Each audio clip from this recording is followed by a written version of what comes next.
Question number 3 তলৰ প্ৰতিটো সংখ্যাৰ ঘনৰ একৰ স্থানৰ অংক কি হ'ব হয় না সো কোৱেশ্চনটো বহুত ইজি হয় পৰীক্ষাত আহেও কেতিয়াবা হা তলৰ প্ৰতিটো সংখ্যাৰ ঘনৰ একক স্থানৰ অংক কি হ'ব তাৰ মানে আমাক কোৱেশ্চনটো কি সুধিছে তুমি যদি 14 ৰ লগত যদি তিনটা 14 যদি 14 ৰ ঘন উলিওৱা হয় না কিবা এটা এনসাৰ পাম 14 ৰ ঘন মানে কি 14 টোক তিনিবাৰ মাল্টিপ্লাই কৰিব সো 40 টোক তিনিবাৰ মাল্টিপ্লাই কৰিলে আমি এটা সংখ্যা পাম সেই সংখ্যাটোৰ এককৰ স্থানত কি থাকিব হেতু উলিয়াব দিছে হয় না শেষত কি থাকিব মানে হেতু উলিয়াব দিছে যদি আমি 14 ৰ ঘন কওঁ 14 ৰ শেষত মানে যেটো এনসাৰ ওলাব 14 ৰ ঘন কৰিলে 14 ৰ এটা এনসাৰ ল'ব সেই এনসাৰটোৰ শেষৰ অংকটো কি হ'ব হেতু উলিয়াব দিছে হয় না এতিয়া আমি 14 সো এটো কৰিবলৈ আমাক বহুত টাইম লাগিব হয় না যেটা আমাক অকল এককৰ ঘৰৰ সংখ্যাটোহে লাগে আমি কি কৰিম 14 ৰ শেষৰ অংকটো চাম 14 ৰ শেষৰ অংকটো কি 4 ক আমি তিনিবাৰ মাল্টিপ্লাই কৰি দিম 4 * 4 * 4 বিকজ 14 * 14 * 14 কৰিবলৈ টাইম বেছি লাগিব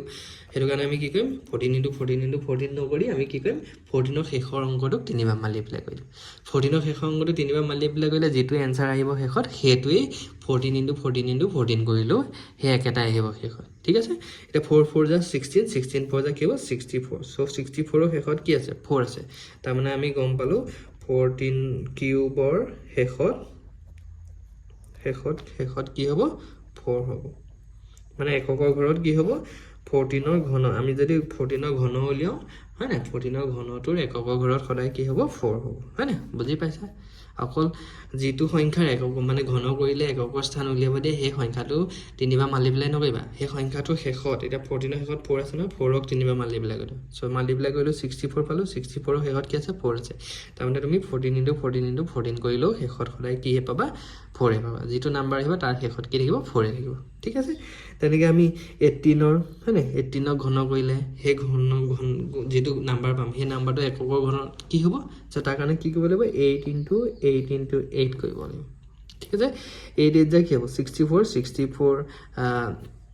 8 যা কি হ'ব 512 সো শেষত কি আহিলে 12 2 আহিলে হয় না তাৰ মানে 18 * 18 কৰিলো শেষত সদায় কি আহিব 2 আহিব সো 18 কিউবৰ কি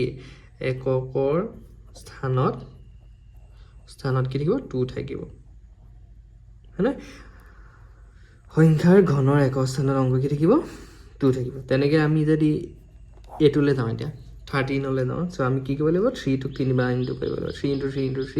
3 27 হ'ব সো শেষত কি পালো 7 পালো তাৰ মানে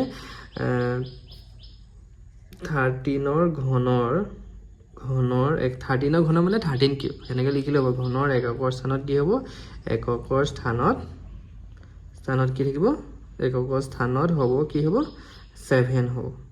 কি হ'ব 7 হ'ব হয় না তেনেকৈ 27 ৰ